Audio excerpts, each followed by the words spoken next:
Hello friends, welcome to Rudra classes. Learn English and Maths for TGT PGT exams. आज हम लेकर आए हैं जॉन कीट्स की मैराथन सेशन जिसमें हम पढ़ेंगे उनके इम्पोर्टेंट वर्क्स, स्टाइल और वो सब कुछ जो आपके TGT PGT, KVS, TSSB जैसे अन्य एग्जाम में बार बार पूछा जाता है। ठीक, वीडियो को आखिर तक ज़रूर देखिए क्योंकि इसमें हम कीट्स के इम्पोर्टेंट क्वेश्चंस और प्रीवियस ईयर के जो ट्रेंड्स पर भी डिस्कस करेंगे जो क्वेश्चन आए हैं। तो चलिए शुरू करते हैं।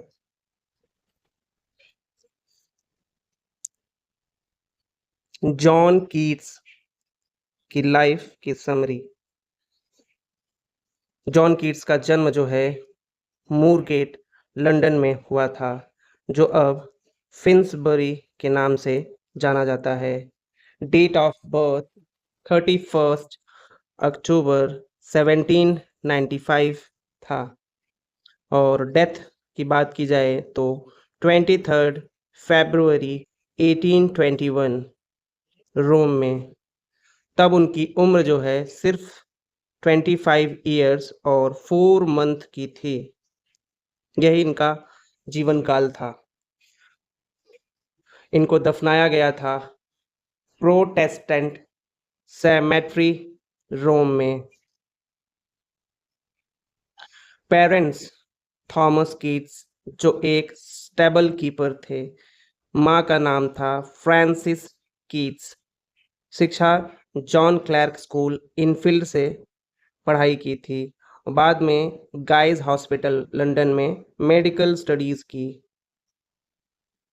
वहीं अगर लव अफेयर्स इजाबेल जॉन्स और फैनी ब्राउने से था। पेशा रोमांटिक पोएट, जो यंगर जनरेशन में सबसे जाने माने कवि हैं। जॉन कीट्स अपने माता-पिता के 4 जीवित बच्चों में सबसे बड़े थे। उनके 3 छोटे भाई-बहन थे, George Keats, Thomas Keats, Frances Mary Keats. 1803 में इन्होंने इनफील्ड के एक छोटे स्कूल में पढ़ाई शुरू की, जॉन क्लैर्क जिसे चलाते थे। अप्रैल 1804 में जब वो सिर्फ 8 साल के थे, उनके पिता हॉर्स से गिरने के कारण स्कल फ्रैक्चर हो गया था उनके पिता का और डेथ हो गई उस कारण से। मार्च 1810 में जब वह 14 ईयर्स के थे तो ट्यूबरकुलोसिस से उनकी माँ की डेथ हो गई और उसी साल उन्होंने क्लैर्क के स्कूल को छोड़ दिया और थॉमस हैमनॉट के पास अप्रेंटिस के लिए चले गए। कहाँ चले गए? अप्रेंटिस के लिए, जो सर्जन और एप्थोकैरी था। जो एप्थोकैरी उसे कहते हैं जैसे जो फार्मासिस्ट होते हैं, तो उस समय उन्हीं को एप्थोकैरी कहा जाता था। 1814 में 19 साल की एज में उन्होंने पहली बार कविता लिखने की कोशिश की जिसका नाम था एन इंटीमेशन ऑफ स्पेंसर। 1815 में उन्होंने खुद को गाइज हॉस्पिटल लंदन में मेडिकल स्टूडेंट के रूप में रजिस्टर किया। उन्होंने मेडिकल स्टूडेंट के रूप में कब रजिस्टर किया था? 1815 में। 1816 में कीट्स को एपिथोकैरी का लाइसेंस जो है मिल गया था और उसी साल ले हंट ने उनकी सोनेट ओ सॉलिट्यूड को अपनी मैगजीन का नाम क्या था? द एग्जामिनर में छापी और जो उनकी पहली पब्लिश्ड पोएम्स थी। वैसे तो पोएम उन्होंने और लिखी थी लेकिन पहली पब्लिश्ड पोएम जो थी वह ओ सॉलिट्यूड थी। किसने अपने मैगजीन में छापा था? ले हंट ने छापा था। कब छापा था? 1816 को छापा था।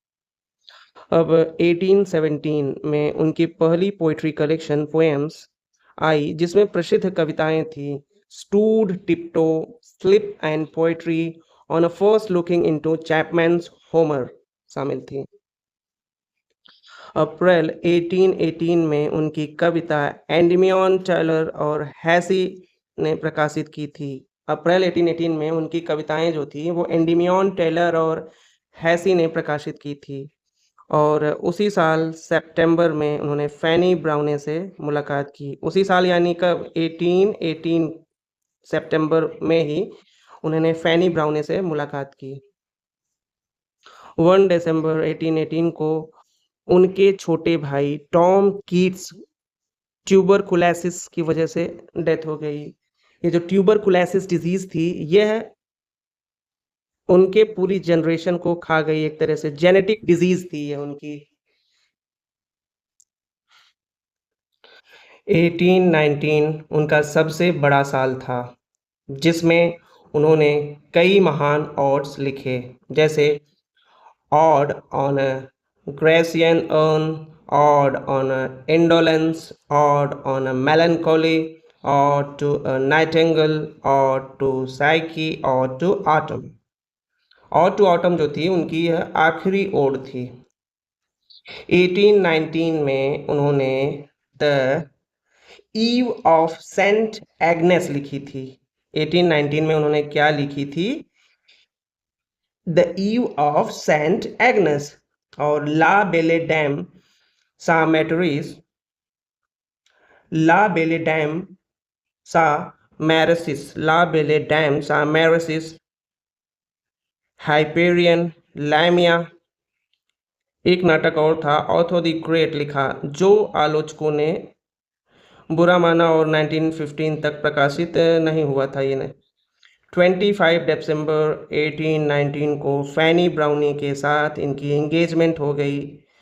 जुलाई 1820 में उनकी पोइट्री की दूसरी collections Lamia, Isabella, the Eve of Saint Agnes and other poems publish हुई। 17 सितंबर 1820 को डॉक्टर की सलाह पर कीट्स अपने दोस्त पेंटर जोसेफ सर्वन जो थे के साथ रोम के लिए रवाना हुए और 23 फरवरी 1821 को रोम में अपने दोस्त सर्वन की गोद में उनका निधन हो गया। उन्हें प्रोटेस्टेंट सिमेट्री रोम में दफनाया गया था। उन्हें कहाँ दफनाया गया था? प्रोटेस्टेंट सिमेट्री रोम में। सर्वेन और फैनी ब्राउनी ने उनकी कब्र पर एक पत्थर बनवाया, जिस पर टूटी हुई लहरों की तस्वीरें थी और लिखा था, here lies one whose name was writ in water. ठीक। जॉन कीट्स का निधन जो है सिर्फ 25 साल के उम्र में हुआ था। उनका देहांत 1821 रोम में हुआ था। उनकी मृत्यु जो है वह किससे हुई थी? कंजप्शन, जिसे ट्यूबरकुलोसिस को ही पहले कंजप्शन कहते थे। अब वर्तमान काल में इसे टीबी या ट्यूबरकुलोसिस कहा जाता है। कीट्स को लिटरेचर की दुनिया में एक हेलेनिस्टिक पोएट माना जाता है। ठीक। कीट्स को लिटरेचर की दुनिया में हेलेनिस्टिक पोएट माना जाता है। हेलेनिस्टिक की अगर बात की जाए तो हेलेनिस्टिक शब्द का जो संबंध है वह था ग्रीक सभ्यता और संस्कृति से, और खासकर अलेक्जेंडर द ग्रेट के बाद के समय से पहले का, सॉरी, उनके समय से लिया जाता है। ठीक। अलेक्जेंडर द ग्रेट के बाद के समय से लिया जाता है, हमने करेक्ट ही कहा था। और जिसने उस युग की शैली और विषयों पर लिखा हो उसे ही हेलेनिस्टिक पोएट कहा जाता है। यहाँ दिया भी है, अगर पूछा जाए कि किस कवि की रचनाओं में हेलेनिस्टिक स्पिरिट दिखती है तो जवाब होगा जॉन कीट्स की। हेलेनिज्म का मतलब होता है ग्रीक कला, सभ्यता और संस्कृति का सुंदर वर्णन, जो कीट्स की पोइट्री में खूब देखने को मिलती है। कीट्स की ऑड्स इनरेगुलर फॉर्म में होती थी, यानी वो पारंपरिक स्ट्रक्चर को फॉलो नहीं करते थे। उनकी जो ऑड्स होते थे वो इरेगुलर फॉर्म में होती थी। ऑड्स जो हैं वो 3 प्रकार के होते हैं, एक पिंडोरिक होता है, एक होरेशियन होता है, एक इरेगुलर होता है। तो कीट्स की ऑड्स जो थी वो तीसरे प्रकार की थी। सन 1819 को कीट्स के कैरियर को एक कल्मिनेटिंग पॉइंट यानी सबसे ऊंचा मुकाम माना जाता है। कब? 1819 को, जॉन कीट्स की मृत्यु पर उनके दोस्त कवि पीबी शैली ने एक प्रसिद्ध एलेगी लिखी है और उस एलेगी वो एलेगी कौन सी थी? एडोनेइस। कौन सी थी? एडोनेइस या एडोनिस भी कह सकते हैं, एडोनेइस। शैली की यह एलेगी एक थ्रेनोडी है जिसे कीट्स के निधन पर शोक व्यक्त करने के लिए लिखा गया था। थ्रेनोडी एक शोक गीत या विलाप गीत होता है। ऐसे पोएम्स किसी के डेथ पर या दुख प्रकट करने के लिए लिखे जाते हैं।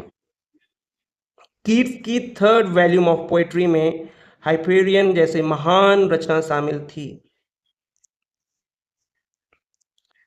शैली कीट्स की कविता हाइपेरियन से इतने प्रभावित हुए कि उन्होंने कीट्स को पत्र लिखकर पिसा आने का निमंत्रण दिया। पिसा एक प्लेस थी जहां शैली रह रहे थे।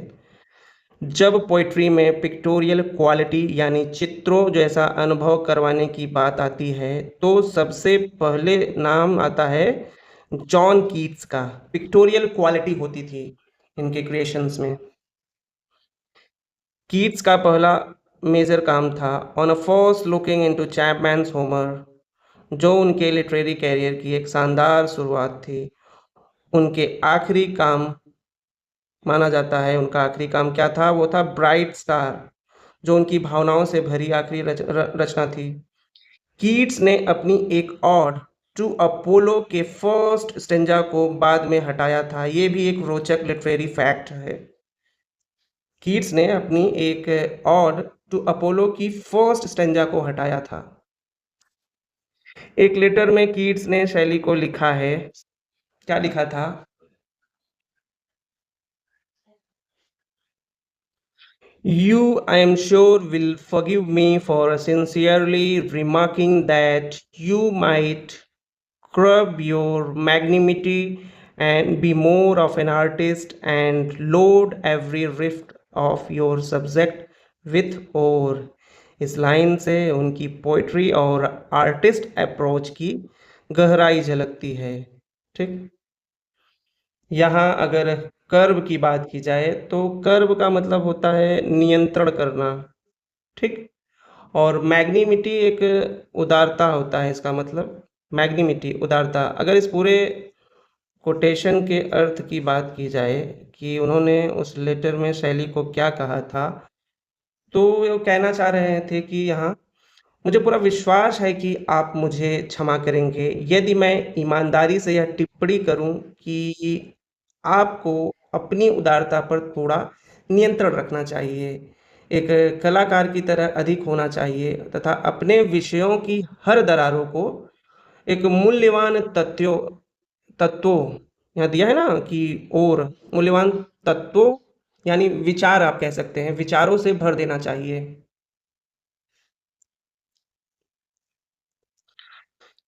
कीट्स ने अपने दोस्त जॉन हैमिल्टन रेनाल्डो को एक लेटर में लिखा है, we hate poetry that has a palpable, क्या है ये? है पैल्पेबल डिजाइन अपॉन अस।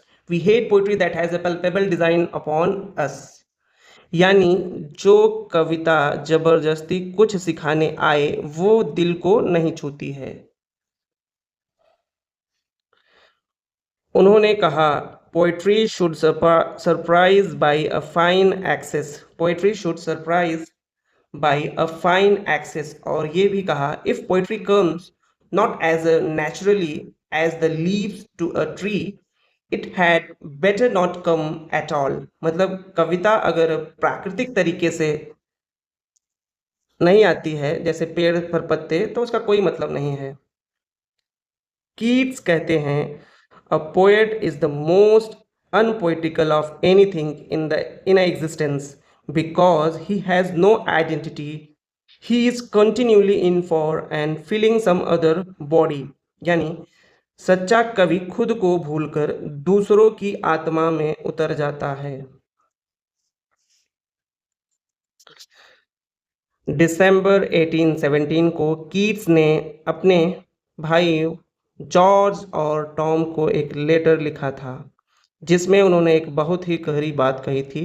उन्होंने लिखा था कि शेक्सपियर में एक ज़बरदस्त क्वालिटी थी, जिसे जॉन कीट्स ने नेगेटिव कैपेबिलिटी कहा था। इसका मतलब है जब एक इंसान अनसर्टेनिटीज़ और डाउट्स और मिस्ट्रीज़ के बीच भी शांत रह सके और बिना किसी बेचैन कोशिश के सब कुछ लॉजिकली समझने की मतलब उसे हर चीज़ को एक्सप्लेनेशन चाहिए ही नहीं। मतलब वो वो हर चीज़ को लॉजिकली समझना ही नहीं चाहता है। ठीक है, अगर कोई किसी चीज़ में डाउट है, तो ठीक है, तो वह एम्बिग्यूटी को भी एक्सेप्ट कर सकता है। एम्बिग्यूटी मतलब होता है अस्पष्टता को भी वो एक्सेप्ट कर सकता है और वहीं से उसकी क्रिएटिविटी जो है वो निकलती है। फिर से इसे पढ़ता हूँ इस कोटेशन को, इस लाइन को जो उन्होंने अपने भाइयों को कहा था। शेक्सपियर में एक ज़बरदस्त क्वालिटी थी जिसे जॉन कीट्स ने नेगेटिव कैपेबिलिटी कहा है। इसका मतलब है जब एक इंसान अनसर्टेनिटीज़, डाउट्स या मिस्ट्रीज़ के बीच भी शांत रह सके, बिना किसी बेचैन कोशिश के सब कुछ लॉजिकली समझने के, मतलब उसे हर चीज़ का एक्सप्लेनेशन चाहिए ही नहीं। वो एम्बिग्यूटी को भी एक्सेप्ट कर सकता है और वहीं से उसकी क्रिएटिविटी जो है वो निकलती है। किड्स कहते हैं कि एक सच्चे आर्टिस्ट को हर चीज़ को लॉजिकली एक्सप्लेन करने की ज़रूरत ही नहीं होती है। कभी-कभी बस महसूस करना ही काफ़ी होता है। ये थॉट उनके फिलॉसफिकल और पोएटिक सोच को रिफ्लेक्ट करता है और उनकी यूनिकनेस को डिफाइन करता है।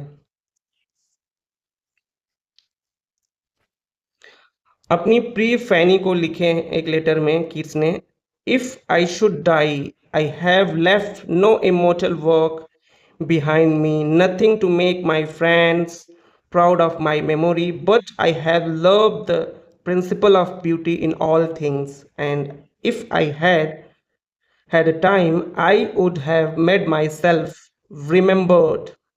ये लाइन उन्हें इनर पेन और आर्टिस्टिक सोल को दर्शाती है। ये बताती है कि उनका फोकस जो था वह ब्यूटी और ट्रुथ पर था, नाम पर नहीं। नेगेटिव कैपेबिलिटी का कॉन्सेप्ट जो है वो जॉन कीट्स ने दिया था। इसका मतलब होता है कि किसी भी अनसर्टेनिटी, डाउट या मिस्ट्रीज में खुद को शांत रखना बिना किसी लॉजिक या फैक्ट के पीछे भागे। ठीक, नेगेटिव कैपेबिलिटीज क्या थी? नेगेटिव कैपेबिलिटी वह कॉन्सेप्ट था जो जॉन कीट्स ने दिया था। इसका मतलब यह था कि किसी भी अनसर्टेनिटी, डाउट या मिस्ट्री में खुद को शांत रखना बिना किसी लॉजिक या फैक्ट के पीछे भागे। कीट्स ने जे.एच. रेनॉल्ड्स को एक लेटर में लिखा, admire me, I am a violet, don't upon me, I am a promise. ठीक, admire me, I am a violet, dote upon me, I am a primrose कह सकते हैं इसे। इसका मतलब यह है कि खुद को एक सिंपल और नेचुरल फूल की तरह एक्सप्रेस वो कर रहे थे।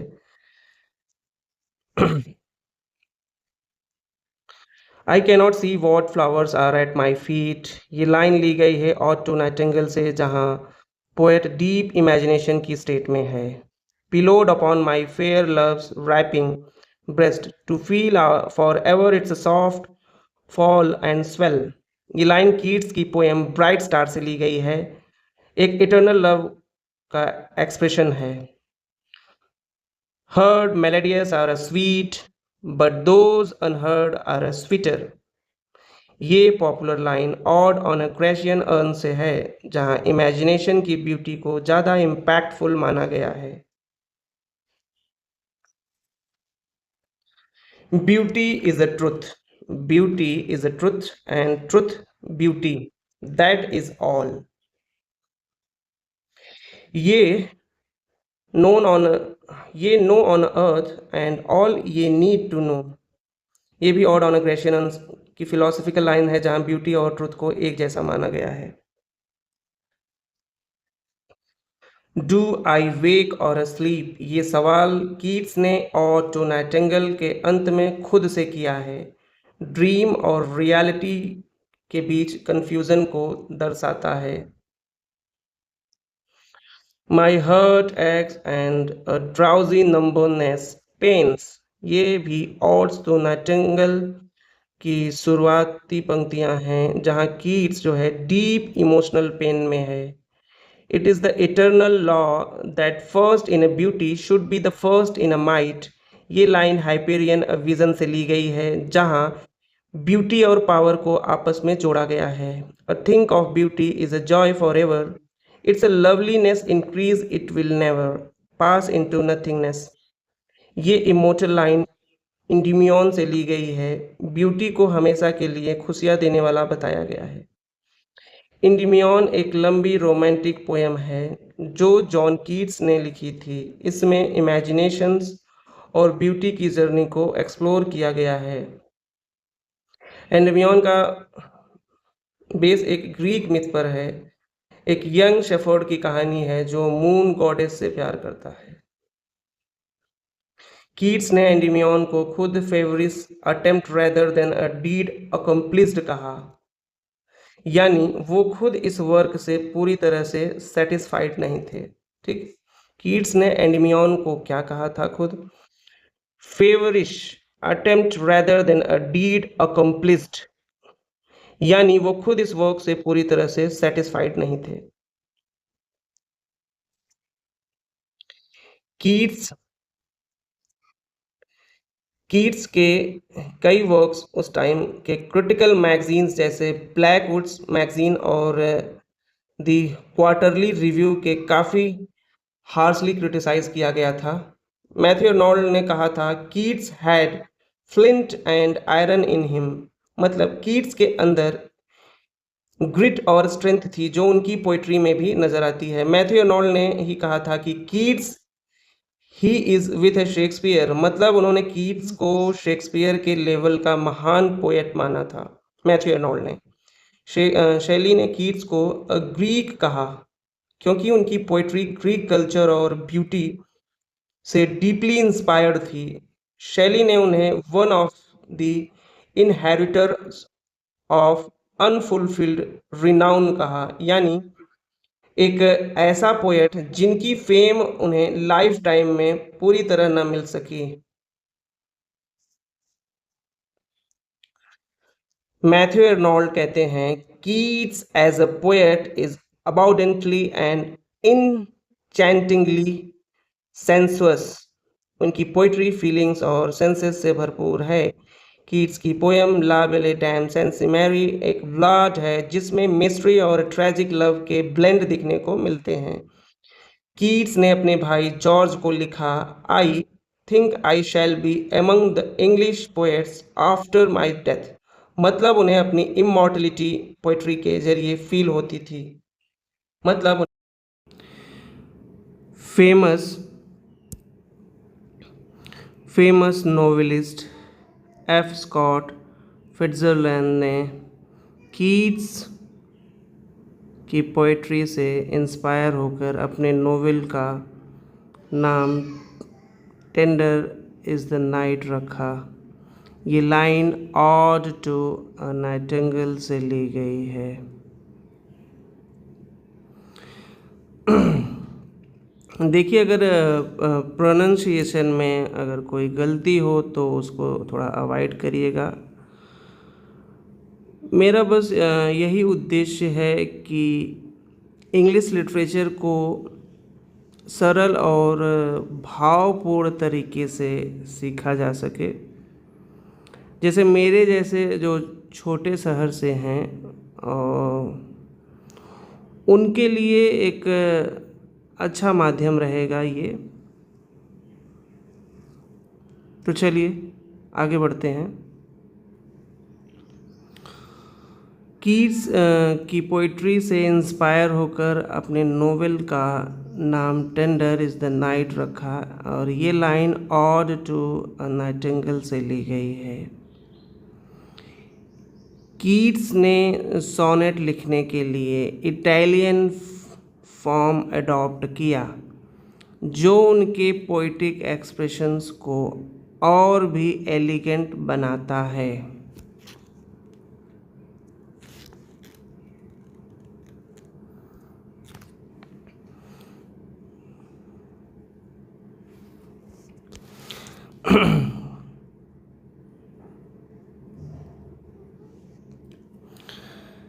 कीट्स की मौत रोम में हुई थी, उनके क्लोज फ्रेंड सेवरिन के बाहों में।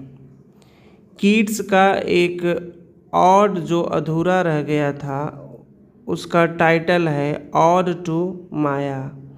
कीट्स की ग्रेव पर जो वर्ड्स लिखे हैं एज एपिटफ, वो here lies one whose name was writ in a water, मतलब उन्होंने अपने फेम को लेकर डीप होपलेसनेस महसूस की थी।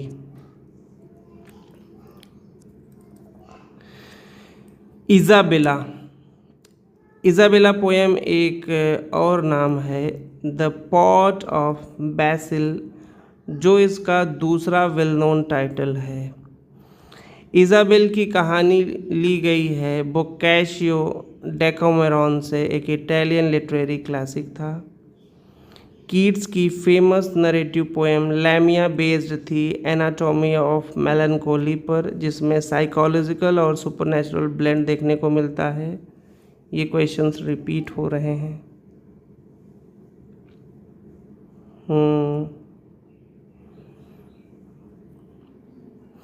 एडमियन को कीट्स ने अपनी इमेजिनेशंस की शक्ति को टेस्ट करने वाला एक प्रयास कहा। A trial of my powers of imaginations उनके अपने वर्ड्स थे।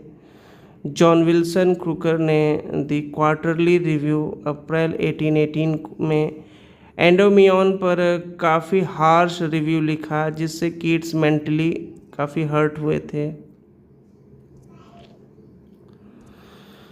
जॉन गिब्सन लॉकहार्ट ने ब्लैकवुड्स मैगजीन में एडोमियन को टारगेट करते हुए लिखा था, it is better to be the star apothecary than the star poet, मतलब उन्होंने कीट्स के पोएट होने का मजाक उड़ाया। इसी मैगजीन में ब्लैकवुड्स में ही लॉकहार्ट ने एक ड्रोगेटरी टर्म कॉइन किया, जो द कॉकनी स्कूल, जिसमें कीट्स, लेहंट, हैजिल्ट शामिल थे। अपने समय के critics Keats Cockney school of poetry का हिस्सा मानते थे, जिसमें उनकी अर्बन बैकग्राउंड और पोइटिक स्टाइल को नीचा दिखाया गया है। क्रिटिक्स ने द ईव ऑफ सेंट एगिन्स को लेकर कहा था, इसमें पेटिस डिस्गस्ट है जैसा भाव है, और डॉन जॉन स्टाइल में सेंटिमेंट और स्नीर ऑफ का मिक्स है। उन्होंने भी यह भी कहा कि यह कविता महिलाओं के पढ़ने लायक नहीं है। एंडीमियन एक ब्रेन सिक शेफर्ड प्रिंस था जो माउंट लैटमॉस से था, जिसे मून गॉडेस ने चाहा था। कीट्स ने अपनी पोएम एंडीमियन को डेडिकेट किया था यंग पोएट थॉमस चैटरटन को। जब हम एंडीमियन पढ़ते हैं तो उसमें स्पेंसर का पोएटिक इन्फ्लुएंस साफ दिखाई देता है, खासकर लैंग्वेज और स्टाइल में। शैली ने कीट्स की पोइट्री को लेकर कहा, ट्रांसडेंटल जीनियस होने के बावजूद कीट्स कभी भी पावर पोएट नहीं बन पाया। क्या मैं पढ़ रहा हूँ, मैं डिस्टर्ब हो गया हूँ किसी के कमेंट से। शैली ने कीट्स की पोइट्री को लेकर ट्रांसडेंटल जीनियस होने के बावजूद कीट्स कभी भी पॉपुलर पोएट नहीं बन पाएगा। शैली को कीट्स का काम पसंद नहीं था, क्योंकि उसमें रिवोल्यूशनरी भावना की कमी थी। जेम्स हेनरी लेहन, जिन्होंने अबू बेन एडम्स लिखी है, वहीं पहले व्यक्ति थे जिन्होंने कीट्स के कार्यों को सीरियसली लिया और प्रमोट किया। ठीक। ब्राइट स्टार नाम की कविता जो है, कीट्स ने स्टार इमेजरी का सुंदर उपयोग किया और इटर्नल लव और परफॉर्मेंस को दिखाने के लिए। ऑड टू साइकी में साइकी को प्रेम करता है Eros, Greek mythology of love god. Let the winged fancy roam, pleasure never is at home, ये लाइन ऑड टू फैंसी से ली गई है, जहाँ इमेजिनेशन को खुलकर उड़ान भरने की छूट दी गई है।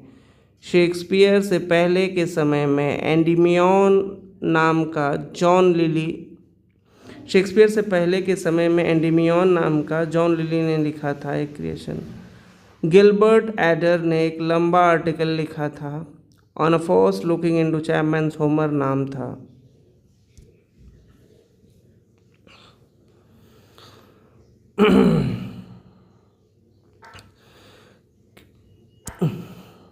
कीट्स ने शैली को लिखे एक नोट में कहा था, my imagination is a Montessori and I am it's monk.